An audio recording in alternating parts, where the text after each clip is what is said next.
Voici la capsule sur l'énergie de courte ou de longue durée pour les glucides. D'après toi, combien d'oranges sont nécessaires pour fabriquer une petite bouteille de jus d'orange?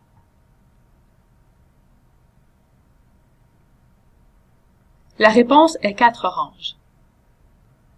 On retrouve des portions individuelles de jus d'orange en bouteilles de 400 ml, comme celle que tu vois ici, dans les machines distributrices, les dépanneurs et un peu partout ailleurs. Cette bouteille est généralement bue par une seule personne, alors qu'elle représente plus de 3 fois la portion de jus suggérée dans le guide alimentaire. C'est pourtant très facile de boire la bouteille en un seul coup, qui correspond au jus de 4 oranges, mais on ne mangerait jamais 4 oranges entières en une seule fois, lors d'une collation par exemple. Nous allons maintenant t'expliquer pourquoi.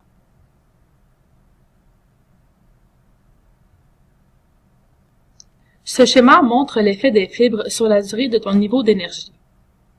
Avant que tu sois perdu, je vais d'abord t'expliquer ce que sont les fibres. Premièrement, les glucides se classent en 2 grandes catégories, les sucres, que tu connais bien, et les fibres.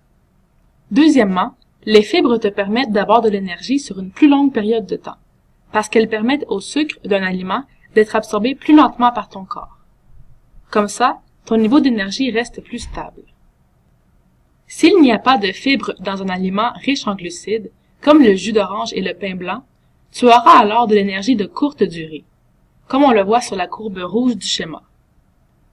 On appelle ça l'effet montagne russe. Ton niveau d'énergie monte rapidement, mais il chute rapidement aussi. Les jus contiennent très peu de fibres, même s'ils sont 100% purs. C'est la même chose pour les pains blancs. Par contre, les jus de fruits 100% purs restent un meilleur choix que les punchs, les cocktails et les boissons gazeuses, car ils contiennent seulement le sucre naturel des fruits et ils te fournissent aussi des vitamines. En comparaison, les fruits et les légumes entiers, les pains, les céréales et les pâtes de grains entiers contiennent beaucoup de fibres. L'orange et le pain brun qu'on voit sur la courbe bleue du schéma en sont de bons exemples.